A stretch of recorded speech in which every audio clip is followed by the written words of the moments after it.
자, 오늘 말씀의 제목을 가둘 수 없는 사람들이라는 제목으로 함께 기도의 제목을 우리가 삼기를 원합니다. 우린 살아가면서 늘 어떤 세력에 묶이고 또 가두임을 당하게 되죠. 그래서 옴짝달싹 못할 때가 참 많이 있습니다. 그것이 어떤 꼭 세상의 법제도가 아니라 할지라도 우리 스스로 그렇게 만들어갈 수밖에 없는 참 많은 것들이 있습니다. 나중에 후회하죠. 내가 그때 왜 용기를 내지 못했을까? 내가 그때 왜 담대하게 이 문제를 헤쳐나가지 못했을까? 이렇게 후회는 많이 하지만 결국 삶이 우리를 그렇게 용기 낼 수 없는 삶을 살아가게 하죠. 그래서 신앙생활을 하면서도 그렇고 사회생활 하면서도 그렇고 늘 뭔가 우리는 갇혀있는 그런 느낌을 가져요. 그러다 보니까 명절이 되고 휴가철이 되면은 분명히 가는 길도 정말 큰 고생이고 오는 길도 고생이고 집에 딱 들어오면서 동시에 집이 제일 편하다 이러면서 왜 갔지? 그러면서도 또 가잖아요. 그것은 늘 갇혀있는 이런 삶을 살기 때문에 정말 해방되고 싶은 그런 마음을 늘 가지고 있는 것 같습니다. 오늘 본문을 보니까 이 악한 사람들이 사도들을 가두려고 했습니다. 옥에 가두고 사역을 가두고 생명을 가두려고 했습니다. 그러나 그들을 가둘 수가 없었고 무력이 아닌 하나님이 주시는 능력으로 결국에는 놓아줄 수밖에 없는, 그리고 하나님의 역사가 이루어지는 그런 일을 우리가 볼 수 있습니다. 오늘 이런 부분을 통해서 우리들도 사도들을 닮아서 어떠한 세력이 우리를 가두고 얽매었다 할지라도 우리는 반드시 이 가두지 못하는 이 존재가 되어서 우리도 자유롭게 주님이 주시는 사명들을 잘 감당할 수 있는 우리 성도님들이 다 되었으면 좋겠습니다. 여러분, 사도행전에 오늘 기록된 이 초반의 이 부분들, 이제 성령이 강림하시고 있었던 교회의 역사를, 사도들의 사역을 기록한 것이 사도행전이지 않습니까? 이 사도행전의 초반부에 보면 이제 성령 강림이 임하시죠.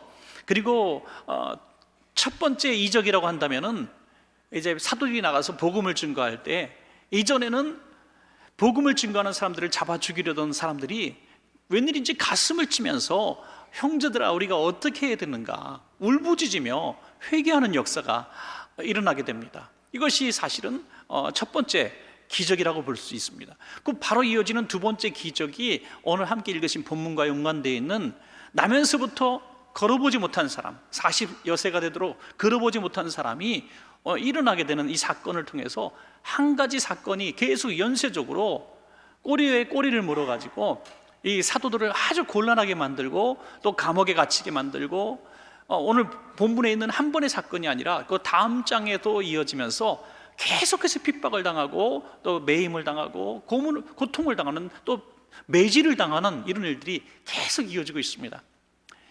굉장히 귀한 사역이고 또 한 사람의 영혼을, 또 생명을 살리는 일을 했지만 이 고통을 받았다는 것이죠.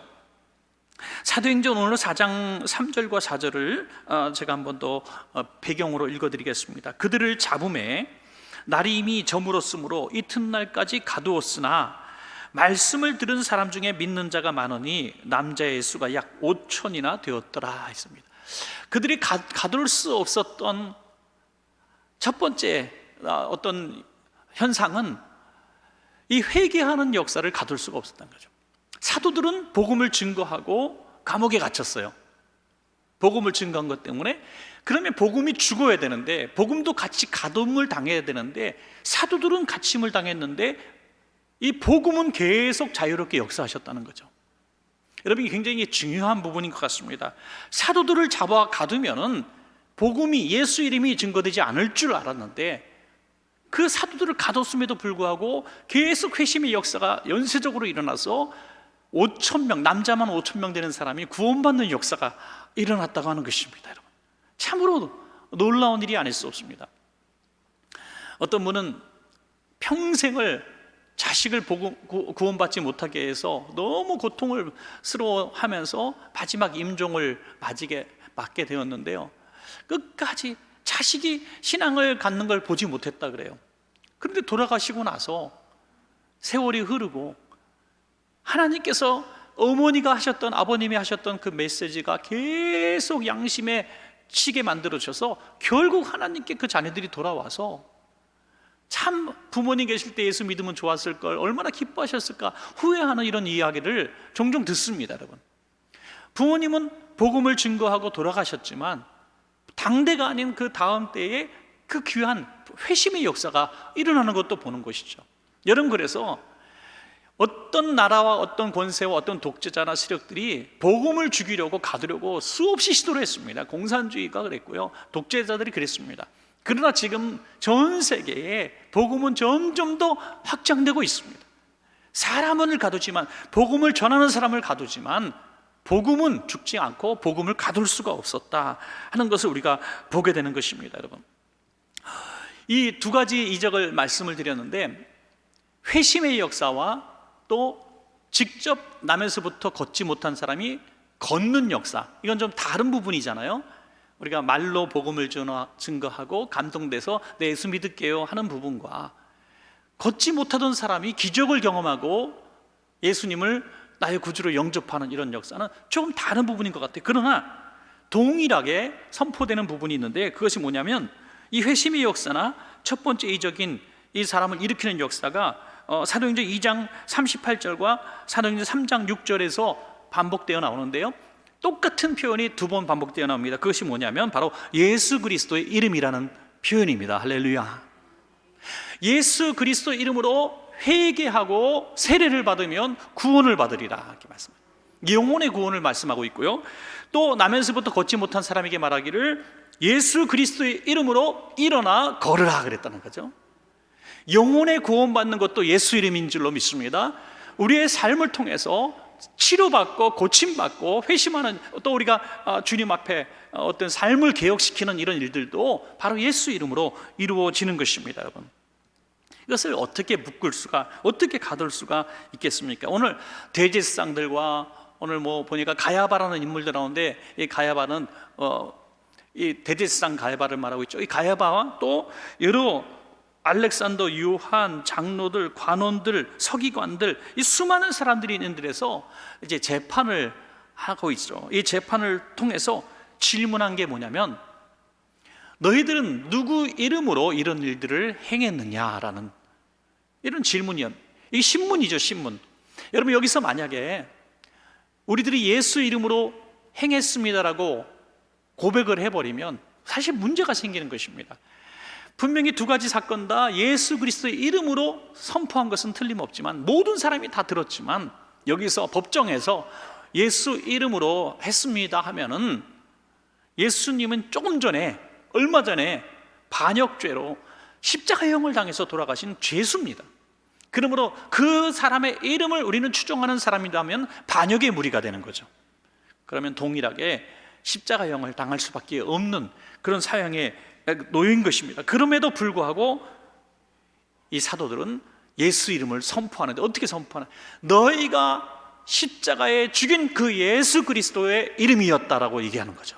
정확하게 피할지도 않고 정면 돌파를 하는 모습을 보게 됩니다.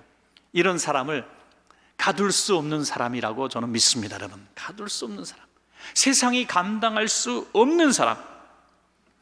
코로나가 아니라 코로나에 뭐가 더 몇 갑 전에 위기가 온다 할지라도 절대로 하나님의 사람들을 가둘 수 없고 복음을 가둘 수 없습니다.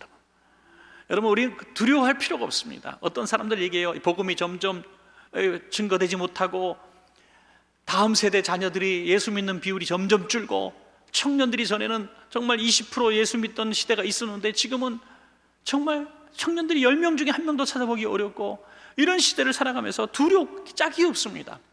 그러나 언제 우리가 사람의 능력과 힘으로 복음을 증거하고 구원의 역사가 일어났습니까? 아니라고 하는 거죠. 베드로가 성령으로 충만하게 은혜를 입고 그냥 가서 증거했을 뿐인데, 그 복음의 역사, 자신들은 감옥에 갇혀서 아무것도 할 수 없는 상황 가운데서 5,000명이 회심하여 하나님께로 돌아오는 역사가 일어난 것을 우리는 믿게 되는 것입니다. 어떻게 해석할 수 있겠습니까?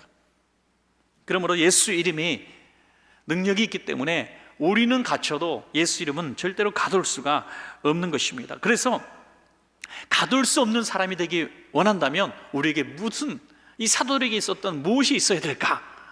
우리의 뭔가 뜨거운 게 있어야 되는데 뭐가 있어야 될까? 오늘 그것을 생각해 보는데요. 첫 번째는요, 간증이 있는 사람이 되어야 된다는 거죠. 간증. 우리 성도님들, 오늘 수요예배 나오신 분들은 제가 다 기본적으로 그 신앙생활에 수준이 있는 분이라고 생각을 하기 때문에 뭐 그냥 과정을 생략하겠습니다. 여러분, 간증이, 내가 예수 믿고 지금까지 살아오면서 정말 예수님 살아계시구나, 정말 하나님 살아계시구나, 내 삶에 역사하신 하나님을 한 번이라도 경험하신 분은 아멘 해보시기 바랍니다. 할렐루야. 주일낮에는 함부로 제가 못해요. 노멘하는 사람이 나올까봐 못하지만, 오늘 수요예배 나오는 분들은 그런 재미를 아는 분들이에요. 기도하면 응답이 된다, 이게 재미가 있고요. 환난과 시험과 큰 고난이 딱 왔는데도 두렵지 않아요. 왜? 전에도 이런 두려움이 있었는데 기도하니까 해결되었더라. 과거가 있기 때문에, 그런 경험들이 있기 때문에 우리 두려워하지 않습니다. 그러므로 신앙생활의 오랜 연조로 아주 다듬어지신 분들을 보면요, 큰 환난과 풍랑이 오는 것 같아도 전혀 흔들림이 없더라. 두려워하지 않습니다. 왜? 과거에 함께 하신 하나님이 왜 오늘 이제 버리실까? 절대 그런 일이 있을 수 없다고 믿는 것이죠. 사도행전 3장 15절에 뭐라고 말합니까? 우리가 이 일의 증인이라. 자기 증인이라는 거예요. 우리가 봤다 이거예요. 봤다. 눈에 봤다는데 어떻게 가둡니까? 본 것을 어떻게 말하지 않을 수 있습니까? 하나님 살아계신 것을 내 인생에 경험했는데 어떻게 하나님 내가 믿지 않을 수 있겠습니까? 누가 너 하나님 믿는구나, 너 하나님 본 적 있어? 만난 적 있어? 대화한 적 있어? 하나님이 히브리어로 얘기해? 헬라어로 얘기해? 영어로 얘기해? 뭐 이렇게 비아냥거리면서 얘기한다 할지라도 그들을 불쌍히 여기는 거죠. 나는 분명히 내 인생을 살면서 하나님 아니면 해결할 수 없는 문제를 하나님으로 통해 해결받은 경험이 있다. 난 하나님의 음성을 들었다. 하나님을 나는 경험했다. 이것은 우리만 아는 거예요. 우리만. 그러니까 정말 우리만 아는 이 비밀처럼, 하나님을 만난 사람 아는 비밀처럼 우리는 그 증인이 되고 있는 것입니다. 사도행전 4장 10절에 너희와 모든 이스라엘 백성들은 알라. 너희가 지금 모르니까 좀 알아라 이것들아, 이렇게 얘기하는 거예요. 너희가 십자가에 못 박고 하나님이 죽은 자 가운데서 살리신 나사렛 예수 그리스도의 이름으로 이 사람이 건강하게 되어 너희 앞에 섰느니라. 아멘. 지금 이 사람이 이렇게 서서 걸을 수 있는 것은 너희가 죽은 예수 그리스도, 바로 그분이 이 사람을 서게 만들었다, 낫게 만들었다는 거죠. 이런 담대한 간증이 있기 때문에 가둘 수가 없는 거예요. 사랑하는 우리 성도님들, 우리에게도 이런 간증이, 뜨거운 간증이 있어야 되는 거예요. 어떤 삶을 통해서 경험하고, 어떤 나의 친하던 사람들이 나를 다 거절했어요. 내가 도와줄게 했던, 내가 믿었고 신뢰했던 사람들은 내가 어려움 당하니까 다 달아나 버렸어요. 나를 아무도 이해하지 못하고 나의 말을 믿어주지 않았어요. 그때 전에 멀리 계시던 하나님이 다가오셔서 나를 도와주시고 사랑을 붙여주시고 위로해 주시고 살 힘과 용기를 주셔서 오늘 이 자리에 우리가 오게 된 것입니다. 그러므로 그 어떤 사람이 와서 뭐라 그래도 우리는 이렇게 얘기할 수 있는 거예요. 나는 살아계신 하나님을 믿는다 이거죠. 나는 하나님을 경험했다 이거. 사랑하는 우리 성도님들 모두에게 이런 확신과 자신감, 하나님은 정말 살아계시고 나를 사랑하시고 나를 만나주셨고 지금까지 나와 함께 하신 하나님, 그 하나님을 내가 믿습니다 하는 그 증거가 있기를 간절히 바랍니다. 여러분, 스탠리 템이라고 하는 미국 기업인이 있는데 4번째 부도를 만났답니다. 부도 4번 맞으면 그냥 살 용기가 없을 것 같아요. 그래서 이제 시리에 빠져 있는데 어느 날 꿈을 꾸는데 그 베드로가 물속에 빠져가면서 예수님 살려주세요 하니까 예수님이 손잡아 주시는 그것을 환상으로, 꿈인지 환상인지 너무 생생하게 꾼 거예요. 그래서 그날 꿈을 딱 깨고 나서 이렇게 생각했습니다. 아, 내가 여태까지 풍랑에 빠져 죽어가면서 그 순간에 사람을 향해서, 은행을 향해서, 뭐 거래처를 향해서, 내가 아는 지인들을 향해서 손 내밀고 나 좀 살려주세요라고만 했지 하나님께 내가 기도하지 않았구나, 이 사실을 철저하게 깨달았다는 거예요. 믿는다고 하면서도 기도는 교회에서 하고 예배는 교회에서 드리고 삶은 세상에서 하는 거라고 이 딱 분리를 시켜버린 거예요. 그래서 그때 골방으로 들어갑니다. 하나님, 내가 하나님과 이 문제를 해결받고 싶습니다. 이제 하나님 손만 붙들겠습니다 하고 하나님 앞에 간절하게 기도하기를 시작하고, 하나님이 기적을 베풀어 주셔서 얼마 되지 않아서 이 기업이 아주 창대케 해주셨다는 것입니다. 여러분, 우리 지하 1층에 우리 동상이 있잖아요.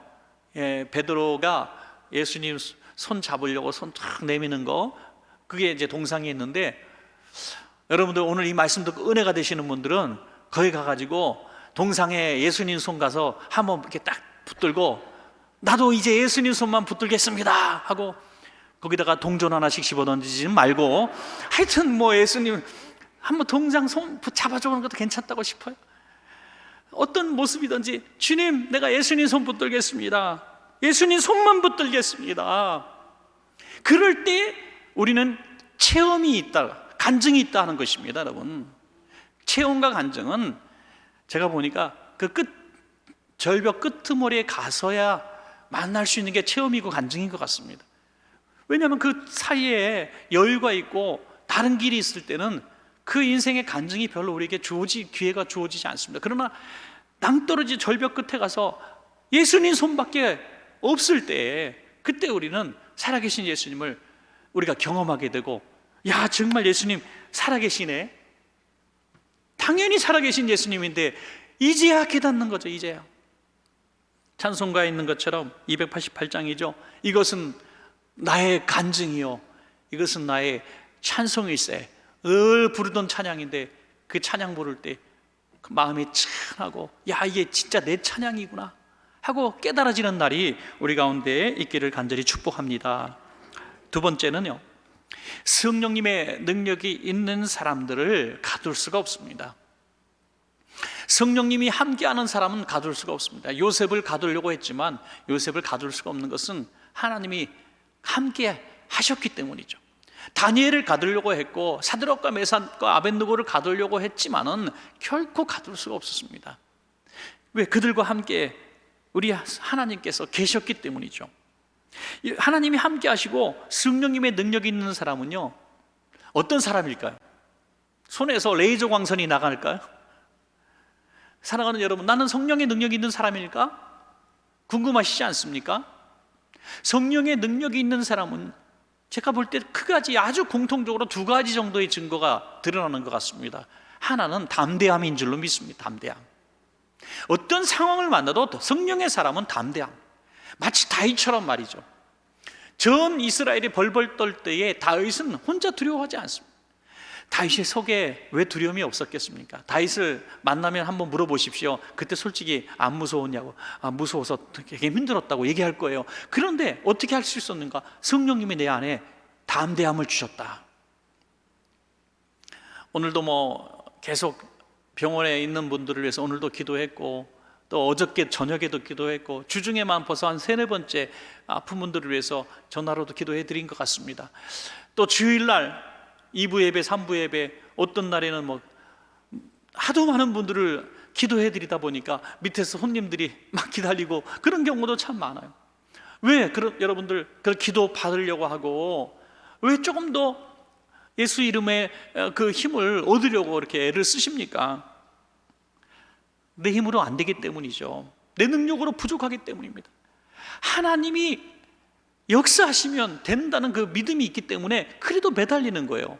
여러분, 그래서 기도받고 난 다음에 가장 두드러진, 달라진 증거를 하나 얘기한다면, 바로 기도받기 전에, 기도하기 전에는 두려웠는데 기도받고 또 기도하고 난 다음에는 두려움이 눈처럼 녹아져 버리는 이런 경험을 하게 되는 거예요. 여러분, 저도 두려울 때가 있잖아요. 어떤 상황을 만나서 조금 두려움이 있고 긴장이 되고 어쩔 줄 몰라 할 때가 있습니다. 왜 없겠습니까, 여러분? 그때 다른 거 하려고 하지 마시고요, 그냥 기도의 골방에 가셔서, 기도실에 가셔서 조용히 하나님만 한번 묵상해 보시기 바랍니다. 언제까지? 벌렁벌렁 두근두근 이 가슴이 잔잔해지고 눈독듯이 녹아지는 경험을 하게 될 줄로 믿습니다. 여러분, 그때 느껴지는 것이 성령님이 지금 나와 함께 하시는구나, 성령님이 내 마음에 평안을 주시고 두려움을 다 뺏어가 주시고 담대함을 주시는 거예요. 분명히 지금 경제적으로 어렵고 육신적으로 병약하고 자녀가 문제를 일으키고 기업이 지금 문제가 너무너무 많은데 근심 덩어리가 이만큼 있는데 잠시 기도했을 뿐인데, 잠시 묵상했을 뿐인데 그게 사라진다는 거예요. 도대체 무슨 일이 있었던 겁니까? 성령님이 내 마음 가운데 임재해 주신 증거인 것이죠. 성령님이 나와 함께 하실 때 분명히 드러나는 하나의 증거는 두려움이 떠나가는 것입니다. 여러분 오늘 어떠한 두려움이 있었다 할지라도, 두려움 갖고 염려 갖고 왔다 할지라도 오늘 기도하는 기도 시간을 통해서 성령님이 함께 하심으로 그 두려움이 거짓말처럼 사라지는 역사가 있기를 축복합니다. 여러분, 그리고 성령님의 능력 있는 사람의 두 번째는요, 저는 성령님이 주시는 지혜라고 생각합니다. 지혜. 사도행전 4장 13절에서 14절입니다. 그들이 베드로와 요한이 담대하게 말함을 보고 그들을 본래 학문 없는 범인으로 알았다가 이상히 여기고, 또 전에 예수와 함께 있던 줄도 알고, 또 병 나은 사람이 그들과 함께 서 있는 것을 보고 비난할 말이 없는지라. 그냥 너희들 사기꾼이지라고 비난을 하려고 하는데, 분명히 나이가 40세가 넘도록 한 번도 걸어보지 못한 동네 사람이 다 아는 그 사람이 지금 걷고 있는 거예요. 서 있는 거예요. 그러니까 말을 할 수가 없는 거예요. 괜히 사기꾼하고 잡으려고 하면은 사람들이 야, 이 사람 사기꾼 아니야, 저 사람 낫게 했잖아 라고 막 자기들을 공격할 것 같은 거예요. 그래서 손도 못 대고 어찌할 바를 모르고 있어요. 말로라도 이겨보려고 했는데 그냥 평범한 어부이고 평범한 주민들인 것 같았는데 말로도 당할 수가 없는 거예요. 여러분, 안 믿는 사람들이 종종 예수 믿는 사람들을 빗대어 얘기하기를, 예수 믿는 사람들은 말을 잘한다 그래요. 말을. 시장에 가서도 물건 깎으면 기가 막히게 잘 깎는 사람 예수 믿느냐고 그래요. 그래, 예수 믿는 사람 말을 잘하고요, 말싸움에서 웬만하면 안 져요. 그런데 왜 그렇게 말을 잘할까? 그 이유를 알려고 사람들이 하지 않는 것 같아요. 예수 잘 믿는 사람은요, 하나님이 말에 지혜를 주시는 게 아닌가, 세상에서도 그렇게 한번 생각이 됩니다.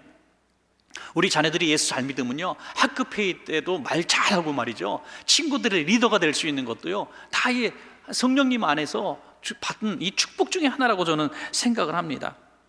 하나님께서 말할 지혜를 주시고, 또 순간순간 이 말을 하지 마라, 이 말을 하라 하는 지혜를 주신다는 거예요.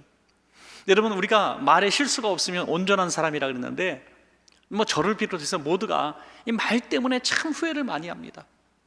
말 때문에 되던 일도 안 되고요, 잘 나가다가도 사업이 좀 어긋나기도 하고, 이 말 때문에 너무 상처를 주고 받기도 하고, 참 입에다가 정말 재갈을 물릴 수도 없고, 또 입을 막 주먹으로 때릴 수도 없고, 참 후회할 때가 많이 있어요. 그래서 우리는 성령의 사람이 될 필요가 있는 것입니다. 성령의 사람이 되면 성령이 할 말과 하지 못할 말, 또 내가 해야 될 말들을 성령께서 깨닫게 하시고 가르쳐 주신다는 거예요. 굉장히 중요한 순간에도 성령님께 여러분 이렇게 한번 기도해 보십시오. 주님, 내가 지금 어떤 말을 해야 되겠습니까? 성령님, 제가 지금 무슨 말을 해야 되겠습니까? 한번 저도 그런 경험 비슷한 거를 한 사례를 말씀을 드리면, 너무나 참 슬프게 젊은 자녀를 잃어버린 그런 가정을 위로하는 그런 시간이 있었는데, 너무 힘들어, 너무 괴로워요. 진짜 운전해서 가는 내내 너무너무 힘든 거예요. 도망가고 싶어요. 이럴 때 외국이라도 나가 있어야 되는데 가서 뭐라고 얘기할까? 뭐라고 얘기할 말이 없는 거예요. 그런데 그럼 기도하고 가죠. 물론 성령님, 어떻게 위로해야 되겠습니까? 하는데 입이 딱 붙게 만드시더라고요. 성령님이 한마디도 위로하지 않았습니다. 그냥 가서 한번 안아주고 같이 눈물 흘렸어요. 그런데 세상에 그 상황을 통해서 눈 녹듯이 그분의 마음에 평강을 주시고, 괜찮아요, 그런 소리를 제가 들었다니까요. 너무나 놀라운 일. 하나님이 우리 아이 천국 가게 하셨으니까 괜찮아요. 이런 놀라운 눈 녹듯이 녹아지는 그런 기적을 경험하게 됐어요. 그때 제가 뭐 어줍지 않게 괜찮아요, 천국에 갔으니까 괜찮아요, 그런 소리 일단 쫓겨나는 거예요 저는. 예. 성령께서 아무 말도 하지 마라, 아무 말도 하지 마라. 그럴 때 아무 말도 하지 않는 것이 역사를 일으키는 것을 경험한 적이 있었습니다. 여러분, 성령의 사람은 절대로 그 입술을 사람이 가둘 수가 없습니다. 성령께서 지혜를 주시고 깨달음을 주시고 또 성령의 지혜로 말을 하게 하심으로 그 모든 일들을 성령의 뜻대로 이루어가게 하시는 줄로 그렇게 믿습니다. 여러분, 또 마지막 세 번째는요, 가둘 수 없는 사람은, 이것은 조금 더 다른 부분의 얘기인데요, 하나님만 두려워하는 사람들. 하나님만 두려워하는 사람은 어떤 세력도 그 사람을 가둘 수가 없습니다. 너희는 다시는 예수 이름으로 말하지 마 라고 했는데 예수 이름으로 말을 당장 해버리는 거예요. 가둘 수가 없어요. 왜? 가두려고 하는 사람들보다 하나님을 더 두려웠기 때문입니다. 사도행전 4장 18절에서 20절입니다. 그들을 불러 경고하여 도무지 예수의 이름으로 말하지도 말고 가르치지도 말라 하니 베드로와 요한이 대답하여 이르되 하나님 앞에서 너희 말 듣는 것이 하나님의 말씀을 듣는 것보다 옳은가 판단하라. 우리는 보고 들은 것을 말하지 아니할 수 없다 하니. 아멘. 여러분, 항상 역사는 다수에 의해서 움직이는 게 아니고, 교회의 역사도 다수에 의해서 움직이는 게 아니라 하나님의 사람들, 소수의 사람을 통해서 역사를 움직이시는 것을 믿으시기 바랍니다. 여러분, 하나님이 쓰시는 소수를 통해서 하나님의 역사를 이루어 가시는데요, 그 사람이 누구냐 이거예요. 그 군중들과 다수와 어떤 권력과 권세에 눌리는 사람이 아닙니다. 하나님만 두려워하고 그 누구도 두려워하지 않는 사람, 그 사람을 통해서 하나님은 종교개혁을 일으키시고 세상을 변화시키는 것입니다. 여러분, 어떤 다들 못합니다, 안 합니다, 힘듭니다, 이걸 왜 해야 됩니까? 이러는 상황 가운데서도 여호수아 갈렙은 얘기합니다. 저들은 우리의 밥이다, 저들은 우리의 밥이다. 이렇게 말할 수 있는 사람은 적보다 하나님만 두려워했기 때문에 이 말이 가능한 것입니다. 여러분, 우리 살아가시면서 물질을 손에 준 사람보다, 어떤 권력을 손에 쥔 사람보다, 어떤 기술력을 손에 쥔 사람보다도 우리는 하나님을 더 두려워한다면 세상에 두려울 것이 없는 줄로 믿습니다. 하나도 두려울 것이 없어요. 사드락과 메삭과 아벳느고에게 왕이 얘기합니다. 누가 너희를 내 손에서 건지겠느냐? 그 누가 너희를 내 손에서 건지겠느냐? 내가 너희들 풀무불에 넣으면 너희는 죽을 수밖에 없어. 니까지 게 뭐라고? 이렇게 얘기하는 거예요. 그랬더니 이 사드락과 메삭과 아벳느고가 말하기를 하나님께서 우리를 구원해 주실 겁니다. 그런데 왕이시여, 하나 알아야 될 것은 혹시라도 하나님이 우리를 구원해 주지 않아도 우리는 왕의 신상에 절하지 않겠습니다. 왜? 우리는 왕보다 하나님을 더 두려워하는 사람입니다. 살고 죽고의 문제가 아니라는 거예요. 살고 죽고의 문제가 아니에요. 하나님이 더 두렵다는 거예요. 집에 애완견 기르시는 분들이 있잖아요. 저는 뭐 애완견을 안 길러서 잘 모르는데 애완견들이 되게 똑똑하대요. 똑똑해서 집안의 서열을 안다 그래요. 집안의 서열을 알아서 누가 우리 집에서 제일 높은 사람인가 안다는 거예요. 야, 그것도 참. 그래서 두 사람이 어떤 명령을 하거나 할 때 서열 높은 사람의 말을 듣는다는 거, 이게. 야, 똑똑해요. 여러분, 애완견도 자기의 죽고 사는 문제를 맡길 존재가 누군지 안다는 거예요. 여러분, 우리가 그리스도인들이 생명의 주관자 되시는 하나님을 믿으시기 바랍니다. 여러분, 하나님이 생명의 주관자예요.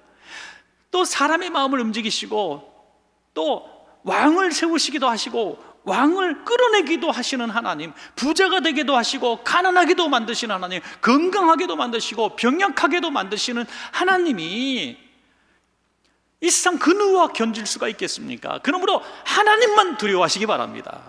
하나님만 두려운 거예요. 누가 두렵겠습니까? 그냥 까불지 말라 그러세요. 그냥 까불지 말라고. 마태복음 10장 28절에 예수님이 하신 말씀이죠. 몸은 죽여도 영혼은 능히 죽이지 못하는 자들을 두려워하지 말고 오직 몸과 영혼을 능히 지옥에 멸하실 수 있는 이를 두려워하라. 아멘. 성령의 사람이 되면 하나님만 두려워하게 되고 또 그 누구도 우리를 함부로 할 수가 없어요. 우리를 가둘 수가 없는 것입니다. 그랬더니 어떤 일이 벌어집니까? 사도행전 4장 21절에 보니까 관리들이 백성들 때문에 그들을 어떻게 처벌할지 방법을 찾지 못하고 다시 위협하여 어떻게 해요? 결국 놓아 주었으니 어떻게 할 수가 없는 거예요. 이는 모든 사람이 그 된 일을 보고 하나님께 영광을 돌림이라. 사도들은 타협하고 잘못했어요라고 잘못하지 않았으면서도 이렇게 죄를 고백하면서 풀려난 게 아니에요.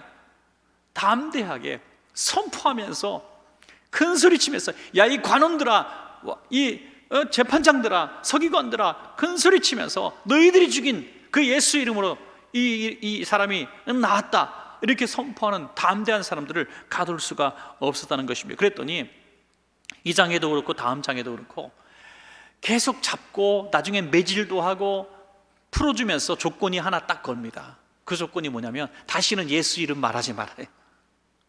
다시는 예수 이름 하지 마라. 그런데 풀려나자마자 4장 21절에 지금 놓았다고 말씀드렸죠. 그 마지막 42절에 뭐라고 나옵니까? 그들이 날마다 성전에 있든지 집에 있든지 예수는 그리스도라고 가르치기와 전도하기를 그치지 아니하니라. 풀려난 조건이 그리스도 이름을 말하지 말라고 그랬는데 풀려나자마자 밤이나 낮이나 어디에 있든지 예수 그리스도 이름을 증거했다고 말씀하고 있습니다. 그들을 누가 가둘 수가 있겠습니까, 여러분? 사랑하는 여러분, 말씀을 맺겠습니다. 사도들만 가둘 수 없는 사람들이 아니라 바로 예수님을 경험하고 삶의 간증을 가진 저와 여러분도 가둘 수가 없고 성령의 사람인 우리를 가둘 수가 없고 하나님만 두려워하는 저와 여러분들을 세상 어떤 권세도 가둘 수가 없습니다. 그러므로 담대하십시다. 오늘도 담대함으로 승리하는 여러분 되시기를 간절히 축원합니다.